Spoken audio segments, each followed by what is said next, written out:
আসসালামু আলাইকুম সুপ্রিয় শিক্ষার্থীবৃন্দ, আজকের পাঠে সবাইকে স্বাগত। বন্ধুরা, আজ আমরা অষ্টম শ্রেণীর 2.1 অধ্যায়ের 19 নম্বর সৃজনশীল প্রশ্নটি নিয়ে আলোচনা করতে যাচ্ছি। আশা করছি শুরু থেকে শেষ পর্যন্ত তোমরা আমাদের সাথেই থাকবে। বন্ধুরা, কি বলা আছে প্রশ্নটিতে একটু পড়ি। একজন ফল ব্যবসায়ী যশোর থেকে 36 টাকায় 12টি দরে কিছু সংখ্যক এবং কুষ্টিয়া থেকে 36 টাকায় 18টি দরে সমান সংখ্যক কলা খরিদ করলো। ব্যবসায়ী বিক্রয়কর্মী 36 টাকায় 15টি দরে তা বিক্রি করলেন। ক নম্বর প্রশ্নে চাওয়া হয়েছে ব্যবসায়ী যশোর থেকে 2500 কলা কি দরে ক্রয় করেছিল।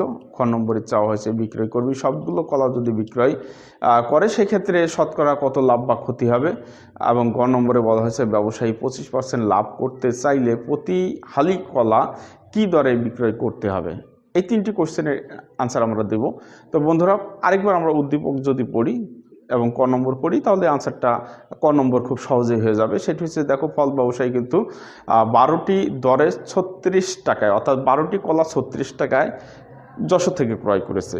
তো আমাদের ক নম্বরে বলা হয়েছে ব্যবসায়ী যশোর থেকে 2500 কলা কি দরে ক্রয় করেছিল, অর্থাৎ 100টি কলার ক্রয় মূল্য বের করলে হয়ে যাচ্ছে। তো বন্ধুরা, আমরা এটি খুব সহজে করে ফেলতে পারছি যেহেতু। শুরু করি, দেখো কি বলা আছে। একটি কলা যশোরে আমরা দেখতে পাচ্ছি যে যশোর থেকে সে 12টি কলা ক্রয় করেছে 36 টাকা দিয়ে, তাই না? তাহলে আমরা লিখি 12টি কলার ক্রয় মূল্য 36 টাকা। অতএব একটি কলার ক্রয় মূল্য 36/12 টাকা, এগুলো আমরা জানি। আর যেহেতু প্রতি শ মানে 100টি কলার ক্রয় মূল্য 36 গুণ 100/12 টাকা, যদি কাটাকাটি করি তাহলে কত হয়, এখানে 300 টাকা। তো বন্ধুরা, এটি কিন্তু যশোর থেকে ক্রয় করা হয়েছে 100টি কলা 300 টাকা। তাহলে আমরা লিখতে পারি ব্যবসায়ী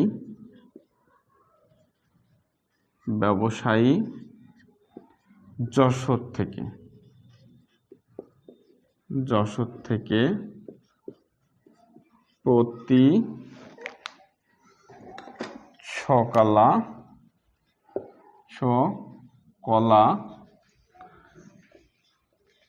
300 টাকা দরে ক্রয় করেছিল।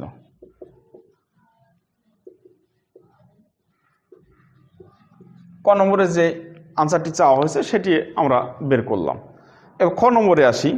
খ নম্বরে কি বলা হয়েছে, যদি এই কলা এই যে দুই জায়গা থেকে কলা ক্রয় করেছে, আমরা কিন্তু জানি না কতগুলো কলা ক্রয় করা হয়েছে, তবে সমসংখ্যক কলা ক্রয় করা হয়েছে। যশোর থেকে যদি সে 500 কলা ক্রয় করে থাকে তাহলে কুষ্টিয়া থেকেও সে 500টি কলা ক্রয় করেছে। তো এখানে দেখো আমাদের শুধু বলা আছে, একটা তথ্য দেওয়া আছে, সেটি হচ্ছে কি 12টি কলা যশোরে 36 টাকা দাম দিয়ে ক্রয় করা হয়েছে এবং কুষ্টিয়া থেকে সে 18টি কলা 36 টাকা দিয়ে ক্রয় করেছে, অর্থাৎ 18টি কলা 36 টাকা দরে। এখন কতটি ক্রয় করেছে এটা আমরা জানি না, হতে পারে সেটা 500, 100, 1000, আমরা এটা জানার প্রয়োজন নেই, কারণ আমাদের যে সমস্যাটি দেওয়া হয়েছে সমস্যাটি কিন্তু কত সংখ্যক কলা ক্রয় করেছে সেটা আমাদের না জানলেও হচ্ছে। তো যাই হোক, একটা জিনিস ক্লিয়ার, যশোর থেকে যতগুলো কলা ক্রয় করা হয়েছে কুষ্টিয়া থেকেও ততগুলো কলা ক্রয় করা হয়েছে বলে প্রশ্নে আমাদের বলা হয়েছে।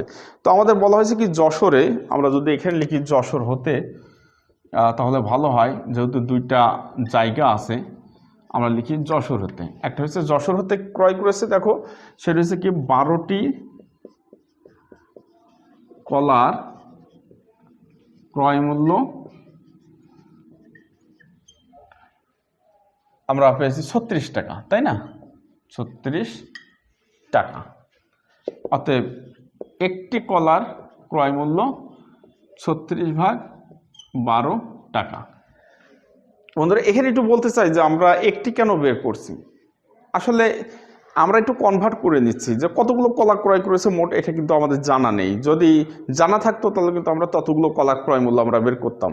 তো যেহেতু জানা নেই, এই কারণে আমরা যশোর হতে যে কলা ক্রয় করেছে তার একটি কলা ক্রয় মূল্য বের করছি। আবার কুষ্টিয়া হতে যতগুলো কলা ক্রয় করা হোক না কেন আমরা একটি কলার ক্রয় মূল্যই বের করব। তো দেখো আমরা বের করছি আবার কুষ্টিয়া হতে তো এখানে দেখো কাটাকাটি হয়ে 3 হয় বা 3 টাকা। বন্ধুরা কুষ্টিয়া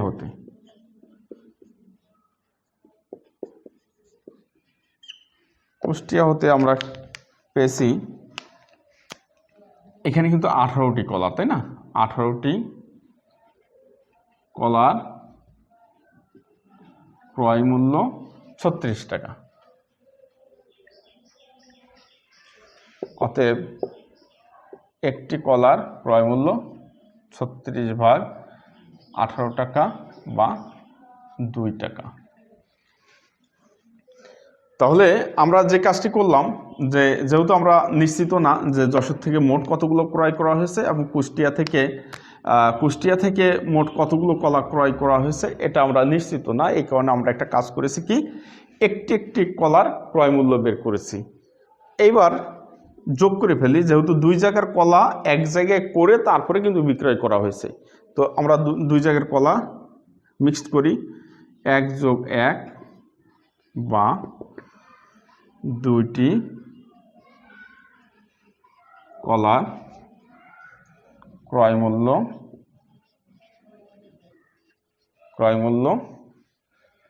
3 + 2 বা 5 টাকা।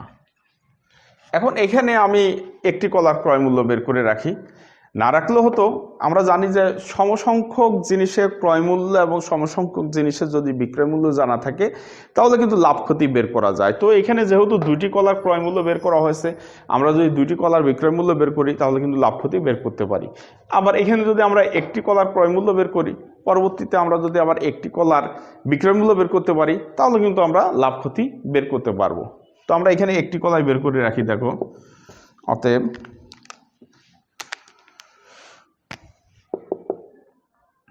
একটি কলা ক্রয় মূল্য 5 ভাগ কত হবে? 2 টাকা। এটি কিন্তু আমাদের একটি কলার ক্রয় মূল্য। তাহলে একটি কলার ক্রয় মূল্য যেহেতু পেয়েছি, এখন আমাদের দরকার হয়েছে একটি কলার বিক্রয় মূল্য। তো প্রশ্নটি আরেকবার পড়ো, দেখো। এখানে বলা হয়েছে যে এই যে কলা 2 জায়গা থেকে ক্রয় করে নিয়ে আসা হয়েছে, এরপরে সে মিক্সড করার পরে সে কিন্তু 15টি কলা 36 টাকা দরে বিক্রি করেছে। তাহলে সেখান থেকে আমরা একটি কলার দাম বের করতে পারি। আমরা লিখি আবার 15টি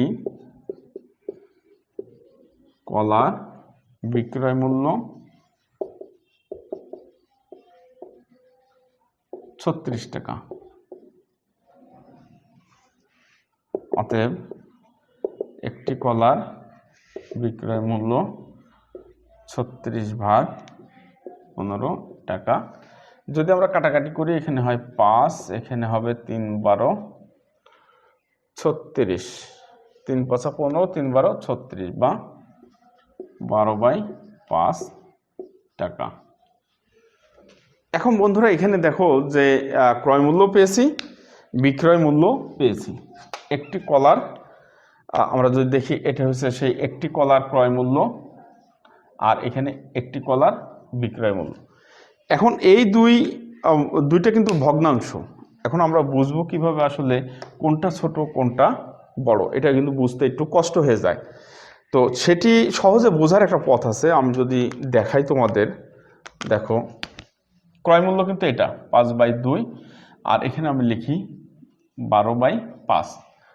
তো এটা যেহেতু ক্রয় মূল্যর 5, আমরা যদি এইভাবে আমরা গুণ করে যদি এখানে লিখি 25, অর্থাৎ ক্রয় মূল্যের এখানে 25, আর এইভাবে গুণ করে যদি আমরা বিক্রয় মূল্যের এখানে লিখি, এখানে হয় 24।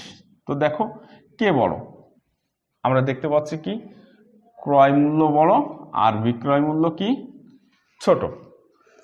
তো ক্রয় মূল্য মানে এটা একটা পদ্ধতি আর কি, বোঝার জন্য সহজ হয় যে আমরা এইটা গুণ করে 25 আর এটা গুণ করে 24 পেলাম। তো এই পাশটা ছিল বিক্রয় মূল্যের আর এটা ছিল ক্রয় মূল্যের। তাহলে আমরা দেখলাম যে ক্রয় মূল্যের এই পাশে বড় আর এই পাশে হচ্ছে ছোট, সুতরাং আমরা বলতে পারি যে ক্রয় মূল্যটা বড়।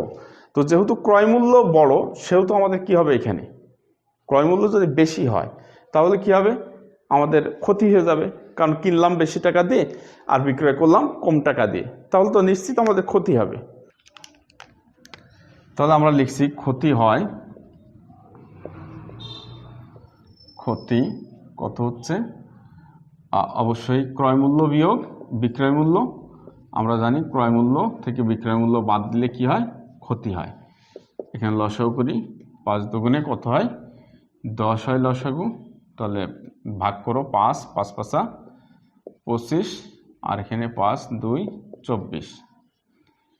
তাহলে দেখা যাচ্ছে এখানে 1/10 টাকা ক্ষতি হচ্ছে।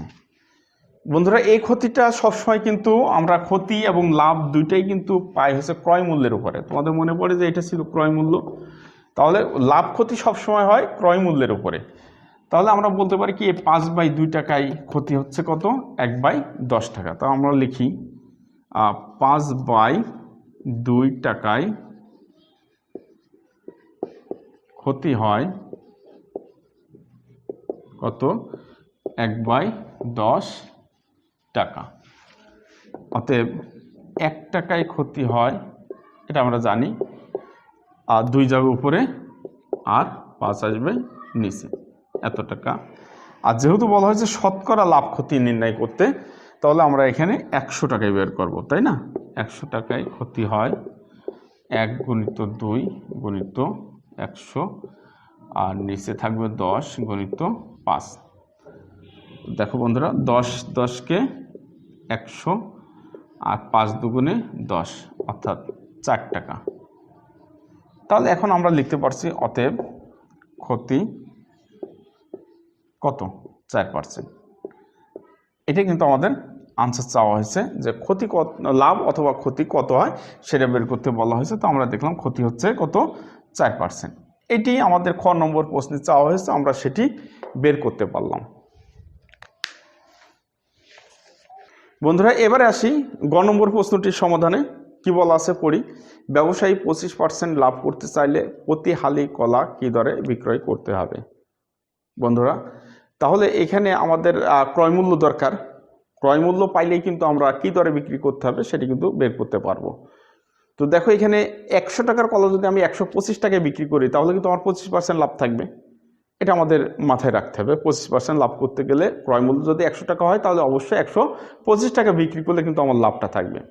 তো মনে পড়ে কিনা আমরা খতে আমরা পেয়েছিলাম কি, একটি কলার ক্রয় মূল্য কিন্তু আমরা পেয়েছিলাম, সেটি আমরা লিখি খ হতে পাই, খ হতে পাই, খ হতে পাই একটি কলার ক্রয় মূল্য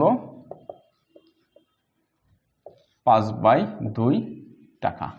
বন্ধুরা এখানে যেহেতু বলা হয়েছে এক হালি কলার কথা বলা হয়েছে, যে এক হালি কলা কি দরে বিক্রয় করতে হবে, তাহলে আমরা এখানে এক হালি কলার ক্রয় মূল্য বের করে নিতে পারি। আমরা এক হালি কলার ক্রয় মূল্যটা কিন্তু বের করে নেব। তাহলে এখানে লিখি এক হালি, এক হালি, বা তোমরা তো জানো এক হালি মানে 4টি কলার ক্রয় মূল্য কত, অবশ্যই বেশি হবে। আমরা এখানে লিখলাম 4 দিয়ে গুণ করলাম, তাহলে রেজাল্টটা হয় 2 কাটো 5 দুগুণে 10 টাকা। বন্ধুরা তাহলে এক হালি কলার ক্রয় মূল্য কিন্তু 10 টাকা।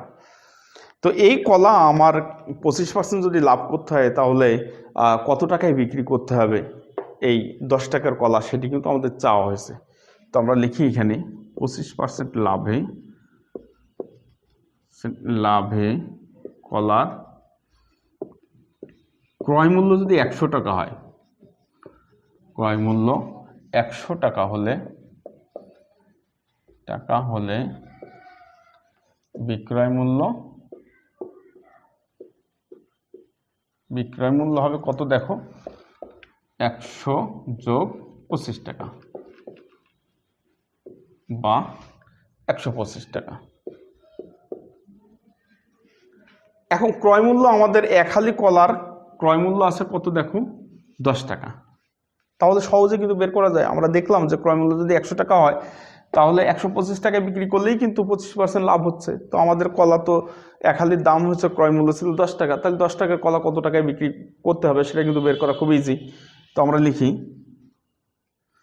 ক্রয় মূল্য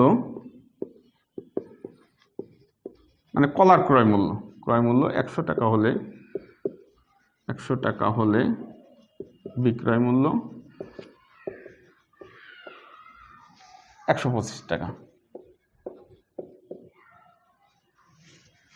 অতএব ক্রয় মূল্য 1 টাকা হলে বিক্রয় মূল্য হবে 125 ভাগ 100। এগুলো আমাদের জানা, কম হলে ভাগ হয়। অতএব ক্রয় মূল্য 10 টাকা হলে বিক্রয় মূল্য হবে 125 গুণিত 10 ভাগ 100। 10 2 5 দিয়ে কাটো, 5 25 125। অর্থাৎ আমরা পেয়েছি কত? 25/2 টাকা। 25/2 মানে কত? 12.5 টাকা। 12.5 টাকা। তাহলে আমরা বলতে পারছি কি যে এক হালি কলা যদি আমরা 12.5 টাকায় বিক্রি করি তাহলেই কিন্তু আমাদের 25% লাভ হবে। এখন উত্তরটা আমরা সুন্দর করে লিখে দিই।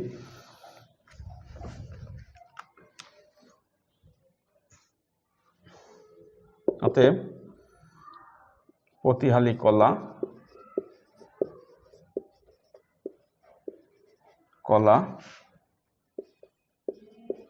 12.5 টাকায় বিক্রয় করতে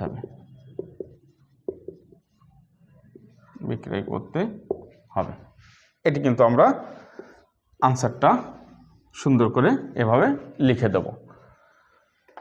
বন্ধুরা, আশা করছি এই সৃজনশীল প্রশ্নটি তোমরা সুন্দরভাবে বুঝতে পেরেছো। আর যদি তোমাদের কাছে আমাদের এই ভিডিওটি ভালো লেগে থাকে তাহলে চ্যানেলটি সাবস্ক্রাইব করবে এবং বিভিন্ন সামাজিক যোগাযোগ মাধ্যমে এই ভিডিওগুলো ছড়িয়ে দেবে যাতে তোমাদের অন্য বন্ধুরা উপকৃত হতে পারে। আর পাশে থাকা যে বেল বাটনটি আছে, বেল বাটনটিতে একটি ক্লিক করে রাখবে যাতে পরবর্তী ভিডিও দেওয়া মাত্র তুমি একটি নোটিফিকেশন পাও।